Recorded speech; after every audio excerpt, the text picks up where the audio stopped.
काठ की हांडी दोबारा नहीं चढ़ती, लेकिन नीतीश कुमार और लालू यादव की जिद थी सो बिहार में वोटों के चूल्हे पर चढ़ी। नतीजे सामने आए तो नीतीश कुमार और लालू यादव को छोड़िए अरविंद केजरीवाल भी उछलने लगे, ऐसे मानो चुनाव जीत लिया।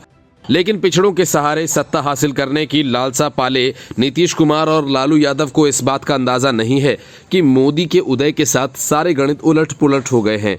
अब बिहार में जाति की जनगणना के बहाने जनगणना हो गई तो आरक्षण की खिचड़ी नए सिरे से पकाने की कोशिश भी होगी। विपक्षी गठबंधन को लगता है ये मास्टर स्ट्रोक है और उन्हें 2024 के सत्ता की चाबी मिल गई है।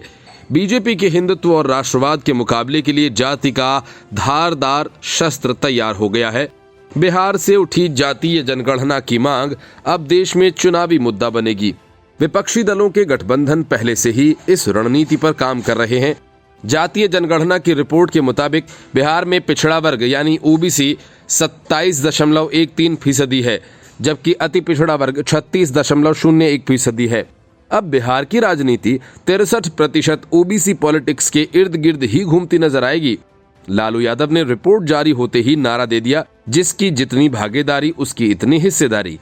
गैर बीजेपी दल अगर इस वोट बैंक को अपने खाते में करने में सफल रहे तो बिहार में महागठबंधन का पलड़ा भारी हो सकता है।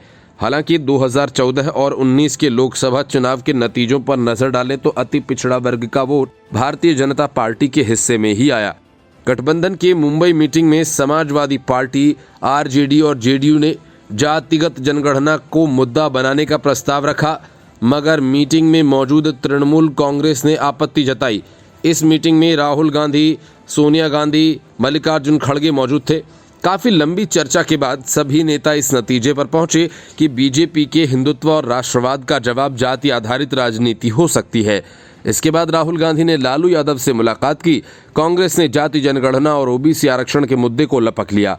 1989 के बाद से कांग्रेस के ओबीसी वोट बैंक छिटकने लगा और पार्टी का प्रदर्शन लगातार कमजोर होने लगा। तब ओबीसी समाजवादी दलों, Janata Dal, RJD, Samajwadi party, JDU के वोटर्स बन गए।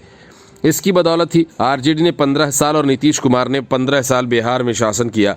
रिपोर्ट के मुताबिक बिहार में 33 जातियां ओबीसी यानी पिछड़ा वर्ग और 113 जातियां अति पिछड़ा वर्ग में आती हैं। मोटे तौर पर ओबीसी जाति के यादव, कुर्मी, धानुक, नाई और मुसलमान महागठबंधन वोट फिक्स वोटर माने जाते हैं। इसके उलट एनडीए गठबंधन को सवर्ण, पासवान, बनिया, कुशवाहा का वोट बैंक माना जाता है। इस समीकरण के हिसाब से बीजेपी और उसके सहयोगी दलों के पास 32 से 35% वोटर हैं। अन्य पिछड़ा वर्ग के करीब 20% वोटर तेली, लोहार, कुम्हार, बढ़ई, कहार, केवट जातियों में बंटे हैं। 90 के दशक में बीजेपी ने संगठन में ओबीसी नेतृत्व को आगे बढ़ाना शुरू किया था। लोकनीति CSDS के सर्वे के मुताबिक 2014 में देश में 30% ओबीसी, करीब 40% अति पिछड़ा वर्ग के वोटर्स ने बीजेपी को वोट दिया था। इस औसत के आधार पर एनडीए ने दोनों चुनावों में बिहार में बड़ी बढ़त ली। अगर ओबीसी और ईबीसी के वोटर बीजेपी बनाए रखती तो जातिगत जनगणना का ज्यादा फर्क नहीं पड़ेगा। हाल ही में पीएम मोदी ने विश्वकर्मा योजना शुरू की थी, जिसमें अति पिछड़ा वर्ग को ज्यादा फायदा मिल सकता है। Bureau report, news of India.